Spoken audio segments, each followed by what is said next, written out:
Hey Joe, Yeah. I got you this awesome album. It's El Dorado by ELO. It's one of the greatest albums of all time. Tell me what you think of it. It's pretty good, huh? Yeah, no, I like it. Yeah, so there were a lot of songs in there by ELO. Yeah? Yeah, I replaced them all. Why?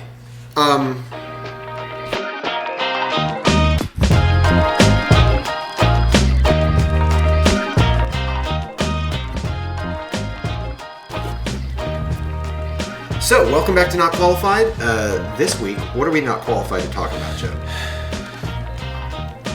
I didn't even think of a clever name. Yeah, well, I haven't thought of what we're naming it either, Yeah. but what are we talking about? We're talking about Justice League. You mean that 2017 movie directed by Joss Whedon? I'm going to talk about that one for sure. Yeah. No, but I'm going to talk about the Snyder Cut. Oh. Specifically. Yeah. Because that just came out, Yes, it did. Not 2 weeks ago? Something not like even that. Yeah. This is going to be the 80th piece of media, or 80,000th millionth piece of media about the Snyder Cut. I've probably seen like everything on YouTube. Every video that's suggested to me is about the Snyder Cut. Yeah. So we're going to be really original and talk about it as well. It's a hot topic. Yeah. What'd you think about the Snyder Cut? I didn't assign it a score on my phone. Oh, I didn't give it a score either. I'll think of that as we're going. Where's my phone at? I don't right know. back. Okay, I'll just keep it going while you're grabbing that. So we watched Zack Snyder's Justice League about a week ago, I'd say. We sat down, we watched all 4 hours and 2 minutes of it in its glorious essence. We watched all of it. Joe and I are both very big fans of Justice League as a property. The cartoon or the characters, whatever. Yes. We both love it. I grew up watching the cartoon. We used to reference Spanish doubloons all the time. I forgot about that. Thanks. You're welcome. So we love Justice League. So all that to say, when the movie Justice League came out in 2017, I was horrendously upset at how bad that movie was. I did assign it a score. You did? Yeah, we Oh, did. good. Okay. So watching the Snyder Cut was kind of a surreal thing because it's something that people have been screaming about on the internet for 4 years now. And I didn't think it would ever actually see the light of day, if it even existed. Yeah. But here we are in 2021, and it exists. And what'd you think of it, Joe? I loved it. I thought it was so good. Mm-hmm. I think whenever it originally came out, like 2017, I think I got on board. I was like, yeah, I get it. I get why people hate his movies. Yep. That just wasn't. It was. The first two were like, it's all right. It's not bad. And then it didn't stick the landing the third time either. So I'm like, gosh, dang it. Yeah, I'm just gonna have to give that up. Sucks. Yeah, and I guess we should kind of explain the backstory for anyone who doesn't know what happened. Zack Snyder is a filmmaker. He made, before he did superhero movies, he made 300, and then he made superhero movies. So he started with Watchmen, and then he directed some other things in there somewhere, and then he made Man of Steel in 2013? 13, Yeah. I think. And then he directed Batman vs. Superman in 2015? 16? 15, I think. Okay. Batman vs. Superman, Dawn of Justice. And those movies were both leading up to, they were supposed to be leading up to the Justice League, directed by Zack Snyder. Yeah. So, that is a movie that did not ever see the light of day until this year. So in 2017, what happened was, or in 2016, Zack Snyder had filmed all of Justice League, most of it at least. He had made this huge, epic 4-hour movie, and what happened is that he had a family tragedy, and he had to quit and leave behind. He said, it's mostly done. Somebody else can finish it. I'm going to deal with this family stuff. I keep waving my hand in your frame. I'm sorry. And they brought in the man, the myth, the legend, Joss Whedon, to finish it. He directed The Avengers and Age of Ultron, and he made Buffy the Vampire Slayer and Firefly. Yeah. He came in to finish it, and what he did... Fresh off the heels of Avengers. Yes. Right? So you'd think, yeah. okay, there's this big team superhero movie. Who's the best guy to finish that? Probably this guy that made another team superhero movie, right? Yeah. Well, they were wrong, because he came in, he reshot a whole lot of scenes that didn't need to be reshot. He cut out most of the movie completely destroyed the plot, changed the characters, changed the motivations, Yeah. and created this cluster mess that is just horrible to watch. And that is 2017's Justice League. Yeah. And for the past 4 years, fans of Zack Snyder have been demanding that Warner Brothers release the Snyder Cut, the original vision for Justice League. And I never thought they would. Most people never thought they would. But lo and behold, here we are 4 years later, and it's out. So that's the backstory. I remember seeing like a trailer or a commercial or some kind of preview teaser like a year ago, maybe like a year and a half ago. And it was of Steppenwolf, like of his new edited look, like the way he was supposed to look, I guess. At the time. And I was like, oh, that's still a thing. They're still doing it. Whatever, forgot about it again. And then it finally released. And I actually never thought I'd see it. I thought it was, and it was great. It was actually a really good movie. And when I watched Man of Steel. Actually, I don't think I had ever seen Man of Steel, or maybe I had bits and pieces up until recently. Yeah. But I watched Batman vs. Superman when it came out, and contrary to the popular opinion, I actually kind of liked it. Yeah. I thought it was a solid movie. I know Batman kills people in the movie, and people are mad at just whatever. It was a cool superhero movie, I thought. Yeah. And then I was excited because it was supposed to lead up to Justice League, which was terrible. But I do remember thinking, well, I don't know. I remember thinking, how did they ruin these characters so much? Yeah. Come to find out, they didn't. Joss Whedon ruined them after the fact. Yeah. They were actually pretty good to begin with. So, let's go into specifics. What are things you actually really loved about the new Zack Snyder's Justice League? The characters don't suck. Like, they're actually, I care about the characters. Yeah. They have a good dynamic. They care about each other. Oh, because they have to save the world. It's not like in Justice League. Mm-hmm. They hate each other. They all hate There's each other. There's just animosity everywhere. They never have a moment of like, ooh, they teamed up now. Yeah. And no, they hate each other the whole movie. And then in the climax, they fight separately. Yeah. They're like, I don't want to just hate on the original Justice League, but you kind of have to talk about the new one. Like, why it is so good is because of how much the original sucked. Yeah, it's a good movie. It's so much better than the original. It's like, compared to the original, it's a masterpiece. It really is, yeah. But I liked it a lot. I thought that they did a great job with all the characters. Everyone had their little moment. They worked together really well. It was actually funny and not cringe funny. Yeah. The original wasn't funny at all. It was just cringy. It was just super cringy. They tried to insert MCU-style quippy jokes the entire time, and it did not fit. And it was really annoying because you had this whole world. Oh, that's beautiful.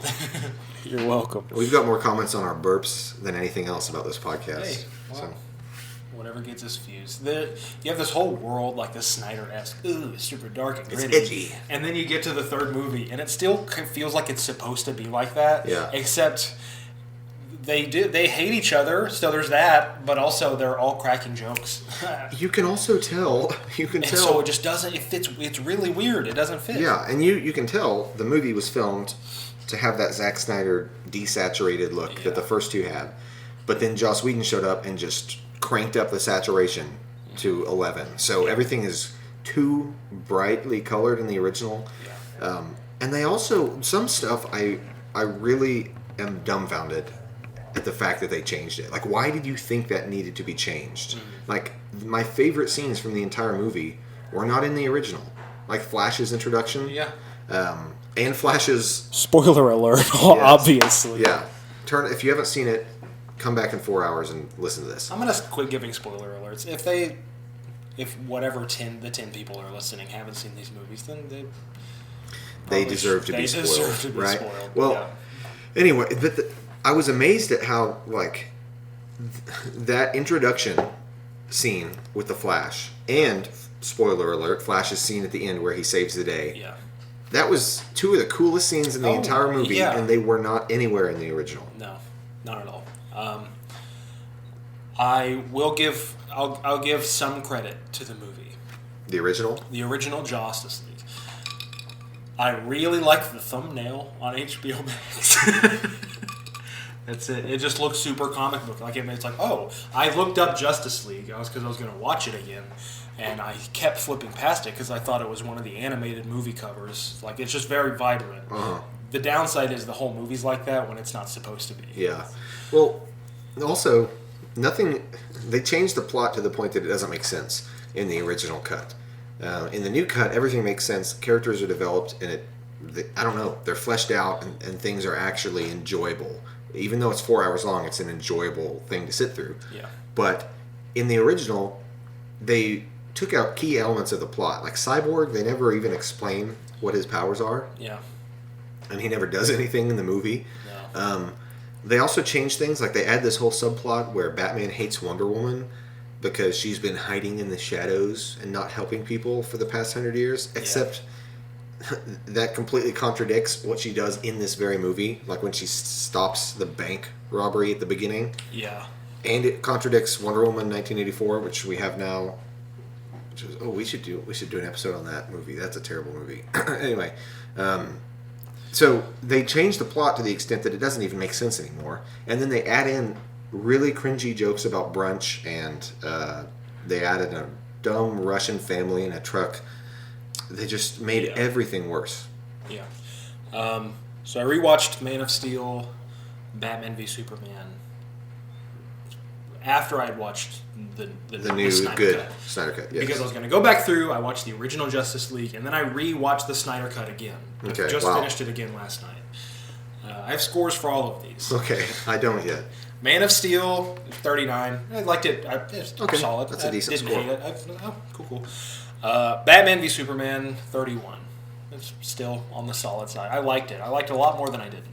I was like, dude, I don't think it was a perfect movie. Which is an unpopular opinion. Yeah, and I watched the Ultimate Edition, the director's cut, so to speak. I thought it was really good. I like long movies, and I like that gives you enough time to flesh out all these characters. Because I'm having to care about 3 characters at this point in the movie, and I'm like, why do I care about any of them if I don't have any time to flesh them out? Yeah. And that is especially true during the Snyder cut when you have 6. And 4 hours will do it. It needs that time to flesh it out. Justice League, 51. You gave it a 51? Yeah, I didn't. I'd probably give it lower. I had it a little higher, and then watching the Snyder cut again made me go, oh. Had I not seen that, Justice League would have been a little bit higher. But now that I know, the original vision for it was so much better. I don't like it. For those of you that need a refresher, our numbering system is the opposite of what you think. The higher the number, the worse the movie is. Because number 1 is our favorite movie. Number 100 is the worst movie ever. Yeah. So that's the scale. And if you haven't listened to the previous episodes, the Snyder cut, 20. Yeah. I liked it. I guess I got to give the numbers on the fly. I'm going to have to go through and listen to things I've given numbers to so that I can actually... Because I bet I've given numbers that are higher to movies I liked less than... Because I haven't been keeping it consistent. I'm always worried that I have 2 movies in the same number. Yeah. Yeah. Okay, so for... I don't even know... I think my opinion of Man of Steel and Batman v Superman improved greatly once I saw the Snyder cut. Absolutely. Like, I didn't dislike those movies before. No. But I like them way better now that I see what they were supposed to be building the full towards. cohesive idea he was trying to work towards. Yeah. Anyway, so originally, I don't know. Okay, Man of Steel, I would give a 41. 41. Yeah. And then Batman v Superman, 35. And then the original Justice League, I would probably give like a 68. 67, 68. But then the Snyder Cut,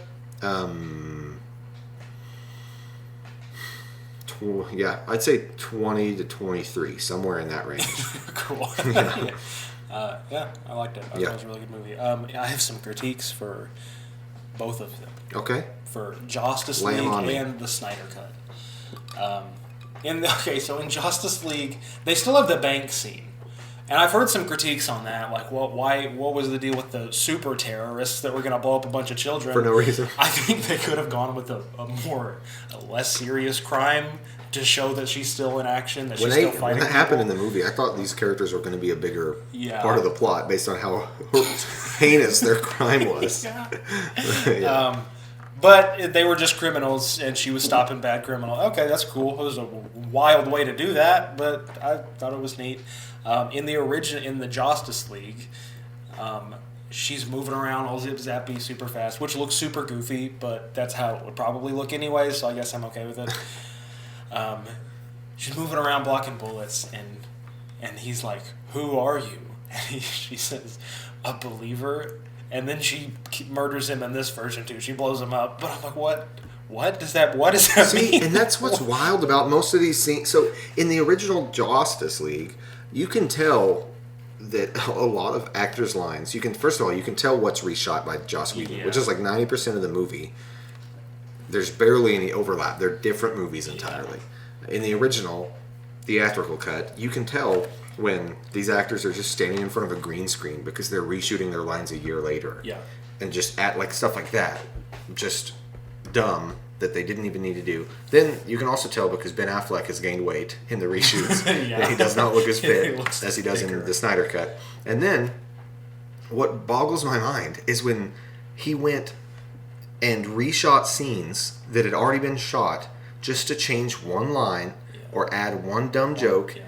And it must have cost millions of dollars. Because, like, for example, when he goes to find Aquaman in the weird snowy village. In the Snyder Cut, it's really cool.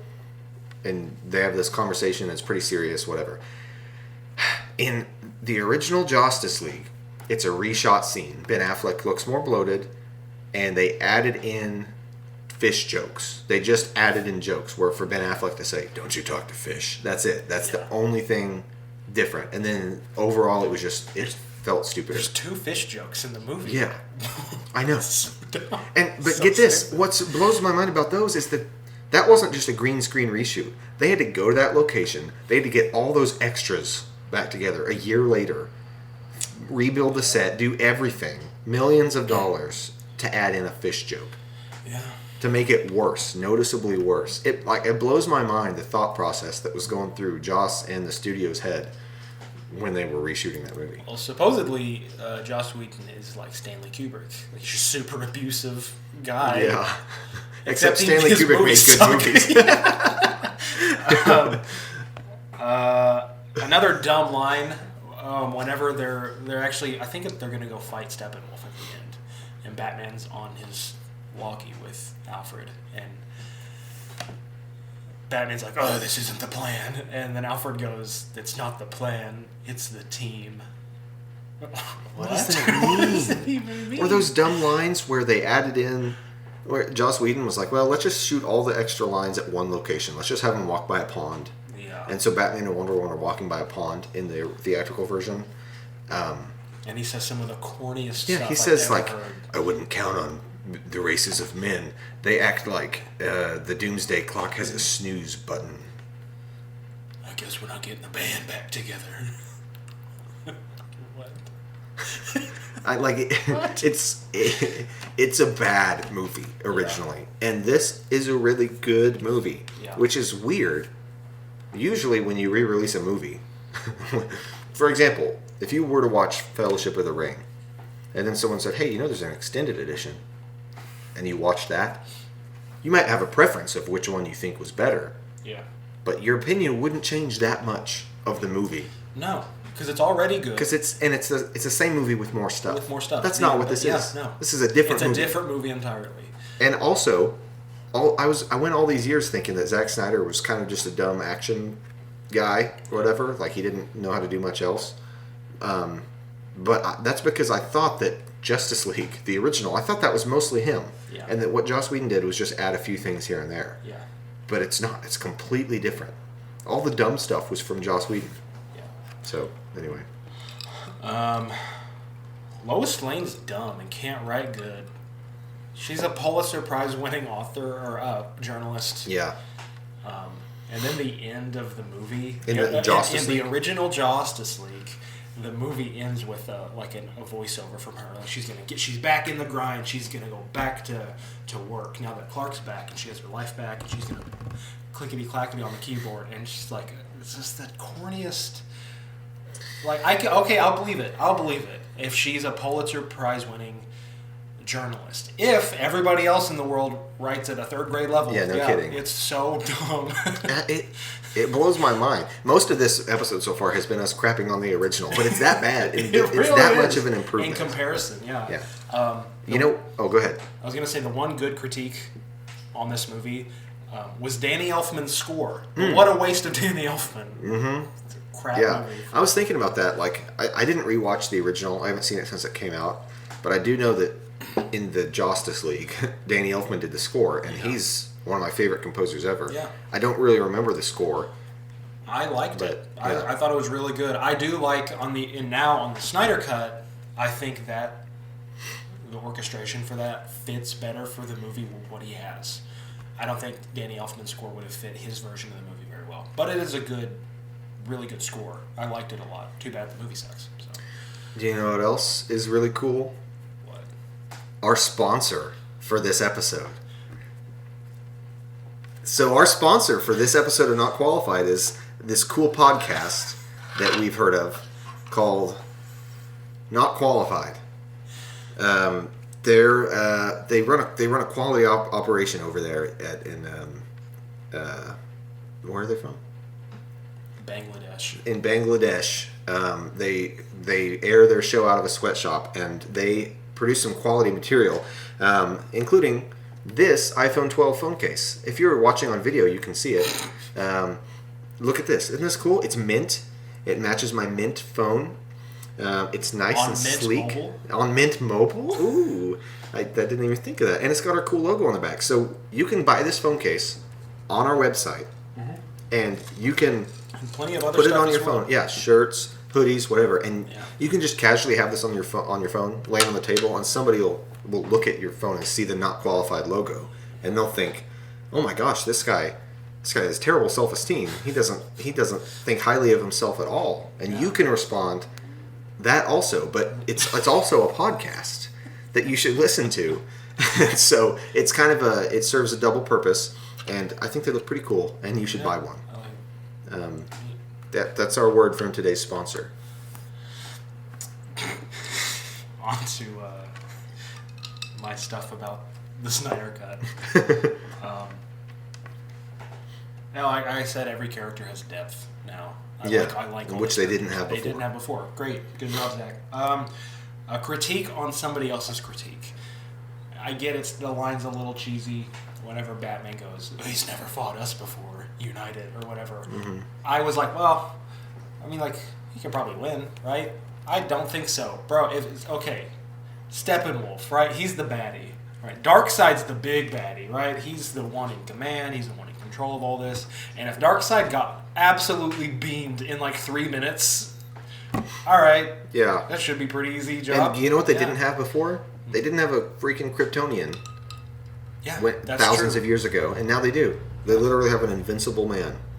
Yeah. So yeah, I get that it comes across kind of cheesy, but it's cool. In the Snyder Cut, I feel like it's been earned. Mm-hmm. Yeah, Darkseid got bodied by he only fought like 5 people when he showed up, and it just axe in the neck. All right, I'm gonna go home and forget where I even came from. Yeah. That was something too I thought of, because I watched it twice as well, and the second time I was like, how did they forget what planet they were on? Apparently Snyder made a comment on this, because he went back home, and Darkseid, which I guess this is all like in his lore, I guess, I don't know, because it's not in any kind of cinematic capacity. I don't get to watch this, right? Because he had to go back home and then had to struggle for power to where he's at now. And plus, this was thousands of years ago. So all of this stuff happening over a course of time, and almost dying. I could see. Here was the question I had though, right? Because he forgot what the lost planet was, where he had lost. He knew it was this planet where the anti-life equation MacGuffin is, and he doesn't remember it, but he wants to get back there someday. Yeah. But when he was there the first time, he fought Atlanteans and Amazonians and men. Yeah. And then when Steppenwolf comes in this movie, he meets Wonder Woman. He's like, oh, an Amazonian. Like, he knows what they are. Yeah. So as soon as he saw that there were Amazonians on this planet, shouldn't he be like, oh, this is this is the planet? Like, or do they not remember who they fought the first time? I don't know. Or the fact that the mother boxes are still there. Yeah, the fact that he came to a planet that has the mother boxes, shouldn't he know that this is the planet they left this is the the place we mother lost. boxes on? I didn't understand all that. Oh well. I didn't really care. Yeah. It was cool. It was a cool Whatever. movie. Maybe we'll see it in the next Yeah. movie. I did see that they HBO has an interest in continuing the Yes. Snyderverse now, Yes. because it was supposed to be 5 movies. Yeah. Yeah. Which I think is HBO is a subsidiary of Warner Media, so I'm wondering how that's going to pan out.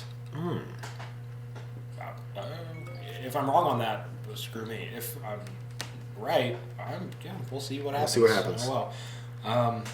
Lois Lane's hair. All right, so Gotham and Metropolis are like really close together geographically in this universe. Yeah, they're like across the bay. They're like it's the Delaware Bay is where it's at. Wait, really? Yeah. Oh. Smallville is in Kansas. Uh-huh. So when he comes back to life and he snatches up Lois and she's like, let's get out of here. They fly 1,200 miles immediately. And her hair is still perfect. Can you imagine how many bugs you'd have in your teeth? Bro, how, unless you're okay, it was so baffled by this. It's like a 17, at the shortest length, 17-hour car ride. 21 at the furthest, from the closest Delaware as you can get, like the close to the bay as you can get, to the other side of Kansas. 21-hour car ride. It's like 1,200 miles. It's such an absurd amount of distance. If you're going the speed of sound, you can get there in like an hour and a half. Yeah, but She's your not a girlfriend will be Kryptonian. mush. Yeah, Yeah. she's dead. That's it. I can suspend my disbelief. Huh. But For some reason, in my brain, yeah, I don't know. This has no basis. yeah. In my brain, Metropolis is obviously supposed to be New York. I mean, originally I think Yeah. it was based on Toronto, but it became kind of Yeah. the DC version of New York. But in my brain, Gotham has always been a West Coast city, and I don't know why. I know it's not. It looks like an East Coast I think city. Gotham is just like old slang for New York. Is it really? I think so. Yeah, but in my brain, And then it whenever just I became imagine them Gotham. geographically, I imagine them on opposite sides of the country, because I guess part of me is just like, unless Gotham is far away from Metropolis, they don't need Batman because Superman is right there. Yeah. I don't know. Also, in the TV show Smallville, I think Metropolis is also in Kansas. So it's just kind of at the liberty of whoever wants to come up with whatever. There's no consistent. I was talking to somebody at work, and they were saying that in the new CW show, Lois and Clark, that Smallville is in Iowa, Idaho. It's in somewhere besides Kansas in the show. They might have just been mistaken. I don't know, but somebody had said that. Interesting. I don't know if that's true. Speaking of suspend my disbelief, I'm going to go back to the journalist thing, right? If you're going to tell me this man is from space and he's an alien, all right. Oh, he's flying around. Oh, okay, you're making me believe it because you're showing me something that people can't do. Shoot lasers from his eyes, right? And I'm supposed to believe she's a Pulitzer Prize winning journalist. Write something good. Get somebody that's actually a Pulitzer Prize winning journalist and have them write for the script. That's it. God, the writing sucks in the movie. Yeah.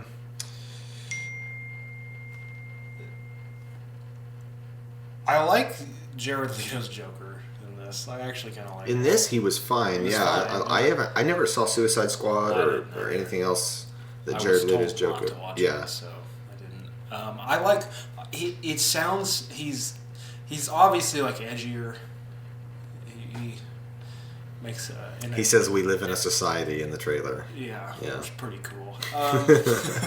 Gamers rise up. But he also he kind of talks like a comic book Mark Hamill-esque goofy kind of version of the Joker, where he calls whatever Mira Amber Turd, whatever her character's name is, smelly flounder and fish stick. It's Yeah. kind of funny. I was Yeah. like, oh. It sounds like something I'd hear Mark Hamill say in one of the animated versions. Of the Speaking of show. Mark Hamill and animated versions of Batman, let's talk about that for a second. About how a lot of people don't like the Snyderverse because Batman's character isn't how he's supposed to be. Okay, yeah, I'd love to. Let's actually. talk about that Yeah. because it's something I flop back and forth on all the time because I love Batman as a character and I Yeah. watched Justice League growing up, and and I've read the comics. Actually, I read The Killing Joke for the first time this week. Yeah. So, and I just wanted to kind of hit the highlights of Batman comics and try to figure this out, right? I agree that a central part of Batman's character in general is that he doesn't kill. That's like the core of who he is. And then the Killing Joke comic is about him struggling with that kind of thing. So, and we see that in the comics, and we see that in the Justice League TV show. I agree that if I was watching the Justice League cartoon and Batman started killing people, I'd probably have a problem with that. Yeah. But the difference is that this isn't that Batman. Yeah. This is another Batman. Yeah. I don't care. Change him. Guess what? Literally the first Batman movie, other than the Adam West one based on the TV show, was Tim Burton's Batman in the 80s. And he murders the Joker in that movie. Yeah. Spoiler alert. That's like the first major blockbuster Batman movie. Batman kills people. Yeah. And people have a problem with that too. But my point is that every time somebody reboots Batman, he's a completely different character. Yeah. Same with Spider-Man. They have the same core kind of traits, but they're different. In Batman Begins with Christian Bale, he doesn't directly kill people, but he burned down a building full of people. Full of people. And I love that movie. Yeah, I think it's brilliant. I think it's so good. And I think a huge part of the critique comes from the fact that the original Justice League sucked so much and didn't follow up on his character arc. Because in Batman v Superman, he kills a lot of people. Yeah. In the Snyder Cut, Batman doesn't kill anybody. He's like a little softer, and he's kind of had a change of heart. That was his character arc. That's kind of the point. If he doesn't, so anyway. Everybody that comes up with a new Batman story gets to take liberties with how they treat him. Everyone, even canon comic book versions of him.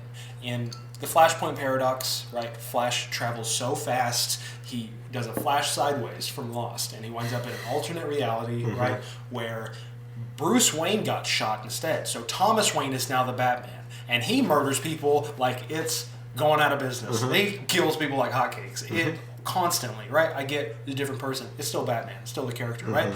A different version of the character. I'm okay. I like Snyder's Batman. Yeah. I like, because it fits within his own continuity. There's nothing wrong with that. I'm okay with that. And I guess part of my when I watched Logan, that was a different Wolverine than I was used to. Yeah. Because it's a different Wolverine than I was used to. You get what I'm saying? Yeah. Same thing with Batman. One thing I've heard people say is like, oh, well, if you want a Batman that kills people, you just want the Punisher. You don't want Batman. But I think if we're treating every character where they have to rigidly conform to whatever arbitrary boundaries were set up by them, then we're kind of limiting the stories we can tell. Yeah. So if you don't like this version of Batman, you don't have to watch it. Yeah. But I think it's fine to have a version of Batman that's kind of edgy. Yeah, I'm okay with it. Whenever Martian Manhunter shows up at the end, and he says, "Oh, some people call me Martian Manhunter," I cringe a little bit. I prefer John Jones. Yes, I do too. I think that would have been a cool. I thought that's what he was going to say because he built up to it, yeah. And then he said the superhero comic booky name, and I was like, oh, okay, yeah, cool. The epilogue, the epilogue happens, and then there's what I call the epilogue to the epilogue. There were like 4 post-credit scenes, but they all happened before the credits, which I actually prefer. I like it. So I don't have to sit through the credits, but and it's the alternate timeline where, and it went on for too long. Where Superman is killing people because Lois died or whatever. Yeah. The placement was a little odd. I wish they had done it earlier. If they had done it after the credits, like the movie's done, and then you get to see something else, just a little spice. Yeah, that I would have preferred that than where it's at. But I agree. As a scene, I still really liked it. I loved it. Yeah. I thought it was cool. I love how the Flash was obviously CGI because he just opened his mask and then just didn't say anything and then closed his mask just so he couldn't have him for the reshoot. Yeah. And I think somebody was, I forget what video I'd watched where they kind of complained about that, just like in general, like the whole scene. Like, I don't know why you have to see that. I don't want to have to see more of that. Like, am I gonna have to see more of that in future movies? I don't know why you would. There's nothing to lead me to believe that. In fact, Joker in that scene goes on to to say to Batman. It's like, how many other alternate timelines did you Yeah, ruin? I think the whole because you point let of her that die? timeline is because this was originally supposed to be a 5-movie series. There were supposed to be 2 more after this, which maybe we'll see. Cross our fingers. But the point is, I think that this is an alternate reality that they want to avoid. This is where things can go Yeah. if they're not careful, if they let Lois die or whatever. And it's interesting because in Flashpoint, you said Flash does a flash sideways to another dimension, and he does that in Batman v Superman. Yeah. Because Batman's asleep at his desk and Flash shows up Yeah, and you can just warns see him and says Lois is the key. when it actually happened. Yeah. Yeah. Pretty cool. Just a tiny little thing. It happens in all 3 movies in the Snyder trilogy. I don't know why when Superman's about to take off, gravity changes and rocks kind of fly rocks around go his fist. swirly. It looks cool. It looks cool, and I'm okay with that because Yeah. I think it looks neat. I don't get it, but Yeah. cool. Jesse Eisenberg is Lex Luthor. I'm on board. When he shows up at the very end, and they do the whole Doom Squad, whatever the Legion of Doom, whatever Yeah. the group is, and he's bald, and he's a little more subtle with his character. Okay, cool. I like it. I buy into it. Anytime before that, it feels like I'm watching his character from Zombieland, like he's just kind of eccentric, like he's or you're super- watching Mark Zuckerberg from Social For Network. real, Literally every Jesse Eisenberg character. Literally, I'm just. Vivarium. I get he's supposed to be. It's Snyder's version of him, but before he's bald, I'm not crazy about it. Yeah, But I can see that. if I we was see- okay with it because I'm like, Yeah. I feel like we've seen Lex Luthor enough. At least I have. Yeah. Because I've consumed enough DC content that I'm like, okay, I get it. Yeah, who you get Lex who he Luthor is, yeah. It's cool to see it a little different. Yeah. So I like it just fine. I'm just not. I wasn't insane about it until like he makes the actual transition to big bad supervillain. Luthor. One more critique. It's not about this movie. Oh. It's about Batman v Superman. Okay. And it's an issue that a lot of people have with this movie. It's the very end. It's often cited as probably the dumbest thing in this movie. What happens to you? Oh, Martha. Yeah. Yeah. It's the whole Martha I thing. make fun of that all the time. I don't think it's the best writing, but I do not mind it at all. No, I'll actually, just- I'll rewatch it. it's like I said, I make fun of it all the time because I think it's funny. It's We funny, referenced it when we watched the Snyder Cut. Whenever I forget what happens. Like Lois answers the door and she's like Martha. Yeah. And then we said, "How do you know that name?" It's just a funny thing to make fun of. But I actually don't mind it, especially now that I've seen the Snyder Cut. Yeah. Like I get that you have to have some moment where Batman realizes that Superman is human and not just an alien.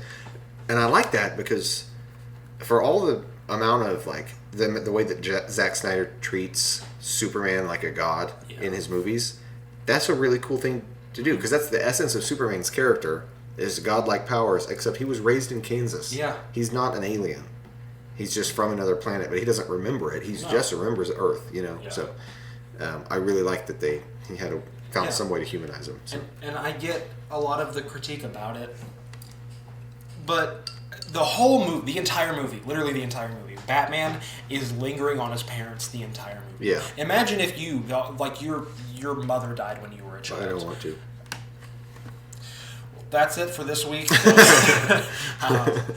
Imagine your mother died as a child, and it wrecked you. If my mother died as a child, I wouldn't exist. What? Would they kill you too? No, if my mother died as a child? Oh, as if you were a child. Okay. I swear. And my mother died. If your when I mother was a died child. when you were a child. That was too confusing. And it wrecked you as a child, right? You can't get over it. And you grow up, and it's the reason you became a vigilante, to fight injustices like that. Did someone say injustice?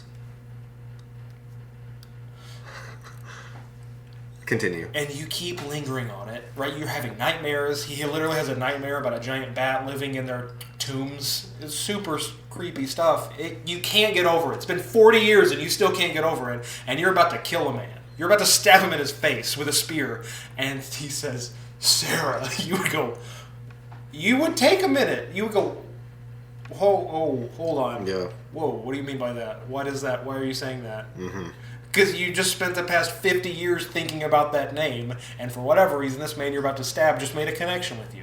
I get that's still a little reach. You're right. Little far. You're right. It's good. I like it. But also, I forgot where I was gonna go with that. Oh well. I'm trying to think of other things we've said. We've talked about this movie a lot the past week or so because it made me a fan of this series, which before I didn't really care because it just kind of fizzled out and it wasn't that great. Yeah. This made me excited for these characters again. I love these characters. Yeah. I love them growing up. Justice League is like my favorite superhero group. I love DC characters. Yeah. But I didn't care about them the past 4 years because as far as in terms of cinema, there was just not any good representation of them. This made me excited for this that whole universe again. I agree.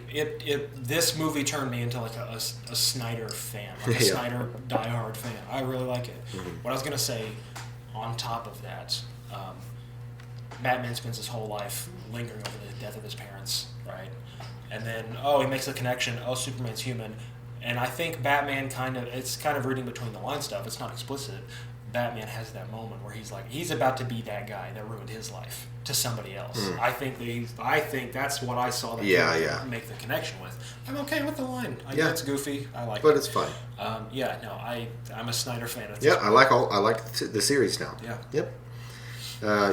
The new Zack Snyder's Justice League, I will give it 21. 20. Cool. Any last things to say? I don't think so. All right. Cool. I just have one thing to ask you. Yeah. Next week, when we talk about